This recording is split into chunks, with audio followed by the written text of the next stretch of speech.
ఓం శ్రీ గురుభ్యో నమ. ఓం శ్రీ సాయినాథాయ నమ. సాయి భక్తులకు నమస్కారం. బాబావారి ఆశీర్వాదంతో అందరూ ఆరోగ్యంగా, సంతోషంగా, సుఖంగా ఉన్నారని అనుకుంటున్నాను. శ్రీ సాయి సచ్చరిత్రం 33వ అధ్యయనంలో విభూది గురించి చెప్పుకుంటున్నాం. దాంట్లో చిన్న చిన్న కథల గురించి చూద్దాం. తేలుకాట్. నాసిక్ నివాసియగు నారాయణ మోతీరాంజాని అనే అతడు బాబా భక్తుడు. అతడు రామచంద్ర వామన మోడక్ అను బాబా భక్తుని వద్ద ఉద్యోగం చేయుచుండెను. అతడు ఒకసారి తన తల్లితో షిరిడీకి పోయి బాబాను దర్శించెను. అప్పుడు స్వయముగా బాబా అతడు మోదక్ సేవను మాని తాను సొంతముగా వ్యాపారం పెట్టుకొనవలెనని చెప్పెను. కొన్ని దినముల తరువాత బాబా మాట సత్యమయ్యను. నారాయణ జాని ఉద్యోగము మాని స్వయముగా ఆనందాశ్రమము అను హోటలు పెట్టెను. అది బాగా అభివృద్ధి చెందెను. ఒకసారి ఈ నారాయణరావు స్నేహితునికి తేలు కుట్టెను. దాని బాధ భరింపరానంతయుండెను. అటువంటి విషయములలో ఊది బాగా పనిచేయును. నొప్పియున్న చోట ఊదిని రాయవలెనను. అందుచే నారాయణరావు ఊది కొరకు వెతికెను. కానీ అది కనిపించలేదు. అతడు బాబా పటము ముందర నిలిచి బాబా సహాయము కోరి బాబా నామజపము చేసి బాబా పటము ముందు రాలిపడిన అగరవత్తి బూడిద చిటికెడు తీసి దానినే ఊదిగా భావించి నొప్పి ఉన్న చోట రాసెను. అతడు ఊది రాసి చేయి తీసివేయగానే నొప్పి తగ్గిపోయెను. ఇద్దరూ ఆశ్చర్య ఆనందములలో మునిగిరి. బాబావారి యొక్క విభూది నారాయణరావు మోతీరాంజా దగ్గర లేకపోతే బాబావారి పటం ముందర ఉన్న అగరవత్తి పొడినే ఆయన విభూదిగా తలిచి తేలుకాట దగ్గర పెట్టాడనమాట. ఎవరి యొక్క తేలుకాట దగ్గర? తన యొక్క స్నేహితుడు నారాయణరావు స్నేహితునికి తేలు కుట్టిందనమాట. ఈ నారాయణరావు మోతీరాంజ్ అనే స్నేహితుడికి తేలు కుట్టినప్పుడు అతని యొక్క స్నేహితుడికి తేలు కుట్టిన చోట బాబావారి విభూది రాద్దామని చూశాడు. బాబావారి విభూది లేకున్నందుకు బాబావారి పటం ముందర ఉన్న అగరవత్తి పొడినే విభూదిగా భావించి ఆయన పెట్టడం జరిగింది. ఆ తేలుకాటు నొప్పి కూడా తగ్గిపోయిందనమాట. వాళ్ళు ఆశ్చర్య ఆనందాల్లో మునిగిపోయారు. ఇదంతా కూడా బాబావారి లీలే కదా అని. రెండవది ప్లేగు జబ్బు. అంటే విభూది ప్లేగు జబ్బుని ఏ విధంగా మటుమాయం చేసిందో చూద్దాం. ఒకానొకప్పుడు బాంద్రాలో నుండి ఒక బాబా భక్తునికి వేరొక గ్రామమునున్న తన కుమార్తె ప్లేగు జ్వరంతో బాధపడుచుండెనని తెలిసెను. అతడు తన వద్ద ఊది లేదనియు కనుక ఊది పంపమని నానాసాహెబ్ చందోర్కర్ గారికి కబురు పంపెను. ఈ వార్త నానాసాహెబ్కు టానా రైల్వే స్టేషన్ వద్ద తెలిసెను. అప్పుడతడు భార్యతో కూడా కళ్యాణ్ పోవుచుండెను. వారి వద్ద అప్పుడు ఊది లేకుండెను. కావున నానాసాహెబ్ రోడ్డు పైన మట్టిని కొంచెం తీసి సాయినామా జపం చేసి బాబా అనుగ్రహమును నభ్యర్థించి తన భార్య నుదుటపై రాసెను. కబురు తెచ్చిన వ్యక్తి ఇదంతయూ చూచెను. ఆ భక్తు ఇంటికి పోవుసరికి 3 రోజుల నుండి బాధపడుచున్న వాని కూతురు జబ్బు నానాసాహెబ్ తన భార్య నుదుటపై మట్టిని పూసినప్పటి నుండి తగ్గనని విని మిక్కిలి సంతసించెను. ప్లేగు వ్యాధి ఏ విధంగా అరికట్టారంటే బాబావారు ఆ ప్లేగు వ్యాధి అంటే బాంద్రాలో ఉన్న ఒక బాబా భక్తుని యొక్క కూతురికి ప్లేగు జ్వరం వస్తే ఊది కావాలని నానాసాహెబ్ని అడుగుతారనమాట. నానాసాహెబ్ కళ్యాణ్ అనే ఊరి వెళ్తున్నప్పుడు తన దగ్గర ఊది లేదని రోడ్లో ఉన్న మట్టిని తీసుకొని అంటే అక్కడున్న మట్టిని తీసుకొని సాయి నామ జపము చేసి ఆ మట్టికి విభూది అంతటి శక్తి ఇవ్వమని బాబావారిని అభ్యర్థించి ఆ మట్టిని నానాసాహెబ్ భార్య నుదుటపై పెట్టడం వల్ల ఇక్కడ నానాసాహెబ్ భార్య ఆరోగ్యంగానే ఉంది. తన నుదుటిపై పెట్టడం వల్ల అక్కడ బాబావారి భక్తుడి యొక్క కూతురుకి నుదుట పైనకు పోయినట్టుగా అయ్యి అంటే అలా పెట్టడం వల్ల అంటే విభూది ఇప్పించుకొని పోవాలని ఒక వ్యక్తి వచ్చింటాడనమాట. ఆ వ్యక్తి ఇదంతా చూసి పోయి చెప్తాడు. చెప్పిన వెంటనే అప్పుడు నుండి నానాసాహెబ్ ఎప్పుడైతే తన భార్య నుదటపై మట్టినే విభూదిగా తలిచి రాస్తాడో అప్పటి నుండి అది అక్కడ ఒక సాయి భక్తుని యొక్క కూతురికి బాగలేదు అంటే ఇది వెళ్ళి అక్కడ పనిచేసి అలా ప్లేగు జబ్బు నయమైనట్టుగా బాబావారి విభూది అంత అంటే బాబావారి సమయానికి బాబావారి విభూదే ఉండాల్సిన అవసరం లేదు. అగరవత్తి పొడి అయినా కూడా బాబావారిని తలుచుకొని విభూదిలాగా ఉంది పనిచేసింది. మట్టి కూడా అలానే పనిచేసింది. అంటే ఇక్కడ విభూదిలో మహిమ లేదు. మనం నమ్మకం ఎక్కడ ఉంచాలి? బాబా వారి మీద ఉంచాలి. ఆయన విభూది పంచుతాడు కాబట్టి విభూదికి ఆయన పంచడం వల్ల ఆ శక్తి దానికి వస్తుంది. కాబట్టి విభూదిలో అంత మహిమాన్విత శక్తి ఉంది. బాబావారి యొక్క అనుగ్రహం చేత ఆ శక్తి ఆ విభూదికి వచ్చింది అని అర్థం ఇక్కడ. కాబట్టి మనం తేలుకాటు గురించి ప్లేగు గురించి చూసాం. అదేవిధంగా ఇంకొక స్టోరీ కూడా చెప్పుకుందాం. జామ్నేర్ లీల. ఇక్కడ చాలా విచిత్రంగా ఉంటుంది, చాలా బాగుంటుంది స్టోరీ, ఇంట్రెస్ట్గా వినండి. 1904 నుండి 1905 సంవత్సరమున నానాసాహెబ్ చందోర్కర్ జామ్నేర్లో మమల్తాదారుగా నుండెను. నానాసాహెబ్ చందోర్కర్ మమల్తాదారుగా ఉన్నాడనమాట జామ్నేర్లో. ఇది ఖాందేశు జిల్లాలో షిరిడీకి 100 మైళ్ళ దూరంలో నున్నది. ఆయన కుమార్తె మైనతాయి గర్భిణి. ఎవరు కుమార్తె? నానాసాహెబ్ చందోర్కర్ యొక్క కుమార్తె. ప్రసవించుటకు సిద్ధముగా నుండెను. ఆమె స్థితి బాగలేకుండెను. ఆమె 2-3 దినముల నుండి ప్రసవ వేదన పడుచుండెను. ఆమె గర్భిణి, ప్రసవించడానికి చాలా దగ్గరగా ఉంది, కానీ 1 or 2 days నుండి పెయిన్స్తో బాధపడుతుందన్నమాట. ఇప్పుడు ఆ బాధనంతా కూడా నానాసాహెబ్ వాళ్ళ నాన్న, ఆమె ఎవరు?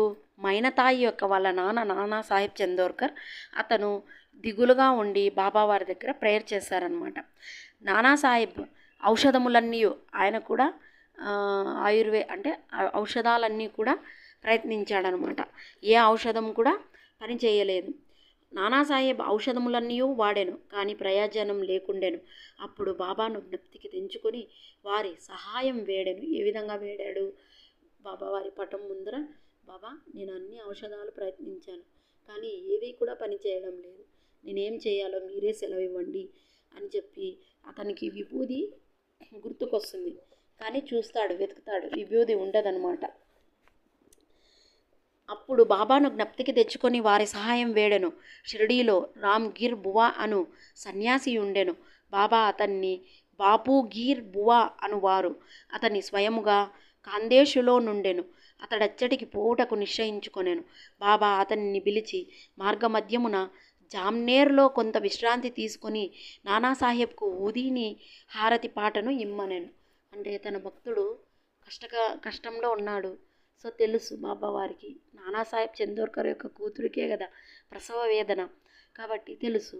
ఆయన ప్రార్థన చేస్తున్నాడంతే నానాసాహెబ్ చందోర్కర్. కానీ బాబావారి దర్శనం చేసుకోవడానికి రామ్గిర్ బువా అనే అతను వచ్చాడు. ఆయన్ని బాపూగిర్ బువా అని బాబా పిలిచేవాడు. ఆయనది ఏ ఊరు? ఖాందేశ్ అనమాట. ఖాందేశ్ అతని స్వగ్రామమున ఖాందేశ్లో నుండెను. ఖాందేశునికి దగ్గరగా ఉండేది జమ్నేరులో నువ్వు విభూది ఇచ్చిపోవాలి అని చెప్పి, నీకు మార్గమధ్యమున పని ఉంది అని చెప్పి బాబావారు ముందుగానే, బాబావారికి ఎవరు వార్త చెప్పకనే ఆయనే తన శక్తి ద్వారా తెలుసుకొని తన భక్తుల ఆపదల్లో ఉన్నారు, ప్రేయర్ చేస్తున్నాడు నానాసాహెబ్ చందోర్కర్ అని చెప్పి ఈయన రామ్గిర్ బువాతో ఇచ్చి పంపిస్తాడనమాట. అతని స్వగ్రామం ఖాందేశ్ నుండెను. అతడచ్చటికి పోవుటకు నిశ్చయించుకొను. ఎవరు? రామ్గిర్ బువా. బాబా అతన్ని పిలిచి మార్గమధ్యమున జామ్నేర్లో కొంత విశ్రాంతి తీసుకొని నానాసాహెబ్కి ఊదీని హారతి పాటను ఇమ్మనెను. తన వద్ద 2 రూపాయలున్నాయని, అవి జలగాం వరకు రైలు టికెట్కు సరిపోవునని, కాబట్టి జలగాం నుండి జామ్నేర్ పోవుటకు సుమారు 30 మైళ్ళు ధనము లేదని రామ్గిర్ బువా చెప్పెను. అన్నీయూ సరిగా అమరునుగాన నతడు కలత చెందనవసరం లేదని బాబా పలికెను. తను చెప్పాడనమాట, జలగాం వరకే రైలు టికెట్కి నాకు ఉన్నాయి, జలగాం నుండి జామ్నేర్ పోవుటకు 30 మైళ్ళు దూరం ఉంది, నా దగ్గర అంత ధనం లేదు అని బాబా వద్ద చెప్తే, అన్నీ అవే సర్దుకుంటాయి, అన్నీ అవే సరిపోతాయి, బయలుదేరు నువ్వు అని చెప్పి పంపిస్తాడనమాట. అతడు కలత చెందని అవసరం లేదని బాబా పలికెను. శ్యామాను పిలిచి మాధవ అడ్కర్ రచించిన హారతిని రాయమనెను. హారతి పాటను ఊదిని రామ్గిర్ బువాకిచ్చి నానాసాహెబ్కి అందజేయమనెను. బాబా మాటలపై ఆధారపడి రామ్గిర్ బువా షిరిడీ విడిచి రాత్రి 2:30 గంటలకు జలగాం చేరెను. అతడికి చేరినప్పటికీ తన చెంత 2 అణాలు మాత్రమే ఉండెను. కాబట్టి కష్టదశలో నుండెను. అప్పుడే ఎవరో బాపూగిర్ బువా ఎవరు అని కేక వైచుండిరి. బువా అచ్చటికి పోయి తనేనని చెప్పెను. నానాసాహెబ్ పంపించారని చెప్పెను. ఆ బండ్రోతు బువాను ఒక చక్కటి టాంగా వద్దకు తీసుకుని పోయాను. అన్నీ అవే. అమృతాయి నువ్వు బయలుదేరు అన్నాడు కదా, ఇక్కడ అంతా కూడా బాబావారి లీలే. నానాసాహెబ్ చందోర్కర్ ఏ టాంగాను పంపి ఇచ్చిండడు. అక్కడ బాబావారే వచ్చి, బాబావారే కదా రామ్గిర్ బువాని బాపూగిర్ బువా అని పిలిచేది. బాపూగిర్ బువాకి గుర్తుకు రాలేదు. బాబావారు ఒక్కరే కదా నన్ను అలా పిలిచేది, సంబోధించేది. ఇప్పుడు వచ్చిండేది బాబావారే అయిండొచ్చు కదా అని ఆయనకి స్ట్రైక్ కాలేదన్నమాట. బట్ నేనే పోయే కంగారులో ఉన్నాడు కాబట్టి నేనే అన్నాడు. దాన్ని మంచి టాంగా దగ్గరికి తీసుకుపోయాడు. దానికి 2 మంచి గుర్రములు కట్టి ఉండెను. ఇద్దరూ అందులో కూర్చుండి బండిని వదిలిరి. టాంగా వేగముగా పోయెను. తెల్లవారుజామున టాంగా యొక్క సెలయేరు వద్దకు చేరెను.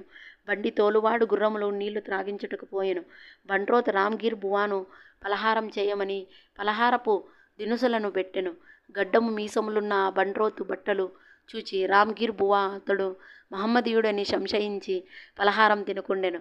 కానీ ఆ బండ్రోతు తాను హిందువుడనియు గర్వాలా దేశపు క్షత్రియుడనియు నానాసాహెబ్ ఆ పలహారం పంపెను గాన తిన్నటకు ఎట్టి సంశయము వలదనెను. అప్పుడిద్దరూ కలిసి పలహారం చేసి బయలుదేరిరి.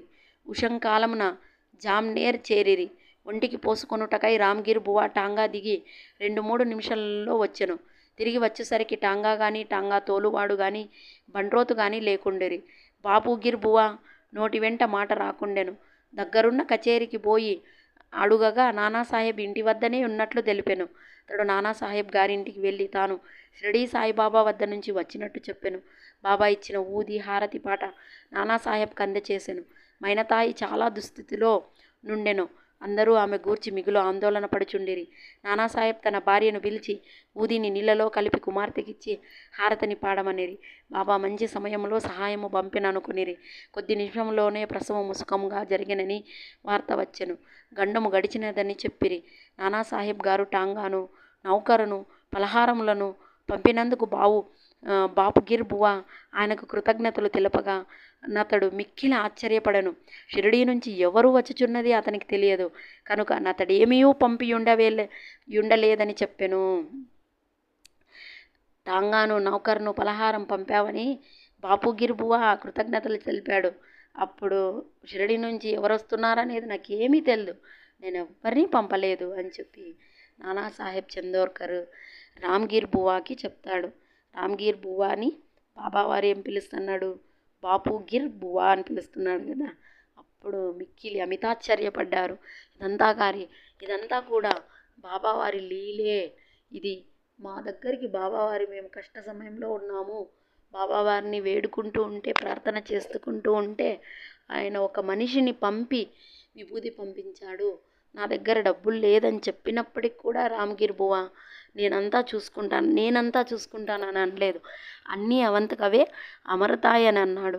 అక్కడ బాబావారే వచ్చి టాంగాలో బాబావారే వచ్చి పిలుచుకొచ్చి నానాసాహెబ్ ఇంటి దగ్గర ఇడిచి మాయమైపోయారు అని అర్థం.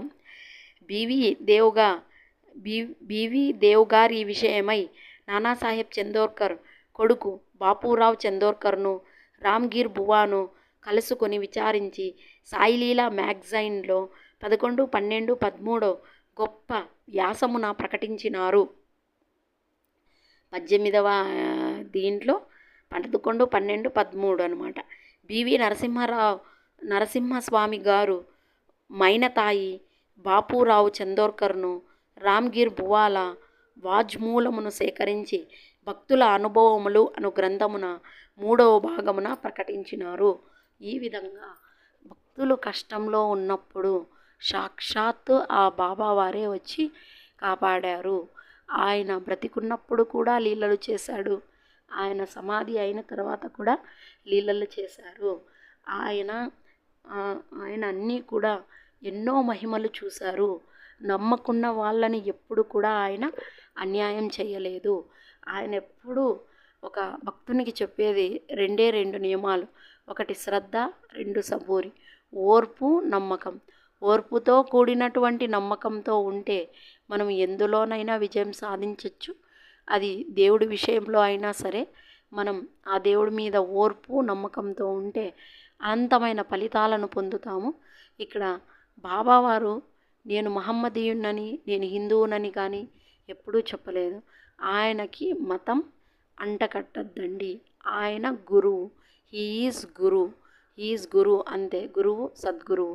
గురువులలో శ్రేష్టమైన వారు కాబట్టి సద్గురువు.